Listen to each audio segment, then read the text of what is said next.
আমি যদি নন্দীগ্রামে দাঁড়াই কেমন হয়? একটু আমার মনের জায়গা, একটু আমার ভালোবাসার জায়গা।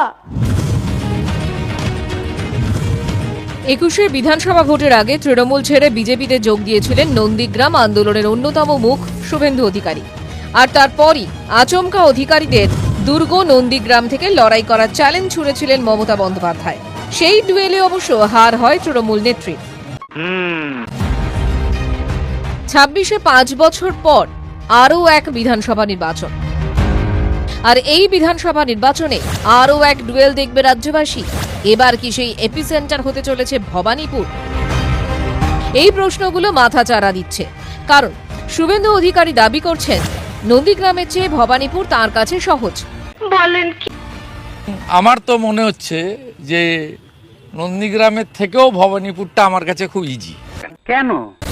নন্দীগ্রামের থেকে ভবানীপুর ইজি শুভেন্দু অধিকারীর কাছে। 26-এর ভোটে শুভেন্দুর টার্গেট ভবানীপুর, সেখানেই ঘাঁটি কাটছেন বিরোধী দলনেতা। সম্প্রতি ভবানীপুরে গিয়ে প্রধানমন্ত্রী নরেন্দ্র মোদীর মন কি বাত শোনেন বিরোধী দলনেতা। ভবানীপুরের ভোটার তালিকায় কারচুপির চেষ্টারও অভিযোগ তুলেছেন তিনি। উনি ভবানীপুরের 20,000-এর উপর গুজরাটি থাকেন, তাদের টার্গেট করছেন।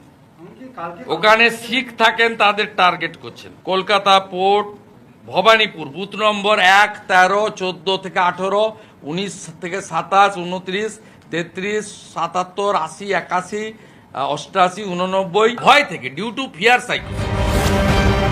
ভবানীপুর বিধানসভায় বাঙালি হিন্দু ভোটার 42%, অবাঙালি হিন্দু ভোট 34%।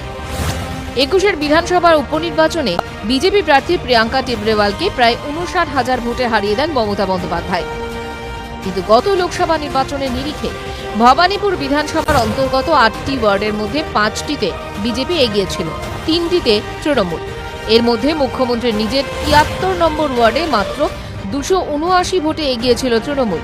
2019-এর লোকসভা ভোটের নিরিখে মুখ্যমন্ত্রীর নিজের ওয়ার্ডে প্রায় 500 ভোটে পিছিয়ে পড়ে জোড়াফুল। এই প্রেক্ষাপটে এবার মুখ্যমন্ত্রীর ওয়ার্ড অর্থাৎ 73 নম্বর ওয়ার্ডে কার্যালয় তৈরি করছেন শুভেন্দু অধিকারী। আপনার বুদ্ধি ভালো। 1 মে ভবানীপুরে বিজেপি কার্যালয়ের উদ্বোধন। শুভেন্দু অধিকারী এ পরিকল্পনাও করেছেন যে ছোট ছোট টিম করে বিজেপির কর্মীরা বিভিন্ন স্তরের খোঁজ খবর তারা নেবেন, যাতে ভবানীপুরে লড়াইয়ের ক্ষেত্রে সুবিধা হয়, কিভাবে এগোনো যায় সেই সমস্ত তথ্য সংগ্রহ করা হবে গোপনভাবে। তেমনটাই বিজেপি সূত্রে খবর। ইতিমধ্যেই তা নিয়ে একাধিক বৈঠকও সেরে ফেলেছেন বিরোধী দলনেতা। 77 নম্বর ওয়ার্ড বাদে বাকি ওয়ার্ডে জয়ের সম্ভাবনা দেখছে বিজেপি। পাল্টা চ্যালেঞ্জ ছুড়ে দিয়েছে তৃণমূল। যার পয়সা আছে সে কোথায় কার বাড়ি ভাড়া নেবে না গ্যারেজ ভাড়া নেবে সে তার ব্যাপার।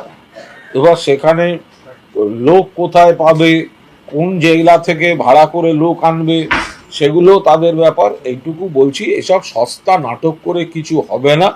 ভবানীপুর কেন্দ্রের দিকে তাকালে চোখটি ঝলসে যাবে। কিসের প্রয়োজন? শিল্পের, ল অ্যান্ড অর্ডারের, মেয়েদের নিরাপত্তার, কলেজ ক্যাম্পাসে ইলেকশনের, গণতন্ত্রের? কিসের সিম্বল ভবানীপুর? তাহলে কি শুভেন্দু অধিকারী, মমতা ব্যানার্জি একসঙ্গে তো দীর্ঘদিন কাজ করেছেন, তাহলে কি তৃণমূল এইভাবেই চলে আর বিজেপি এইভাবেই চলে? যেহেতু একসাথে কাজ করেছেন তাই কি হাঁড়ির খবর জানেন নাকি? তাহলে 2026-এর বিধানসভা নির্বাচনের আগে কি রাজ্য রাজনীতির নতুন এপিসেন্টার হয়ে উঠেছে মুখ্যমন্ত্রীর নিজের কেন্দ্র ভবানীপুর? উত্তর দেবে সময়।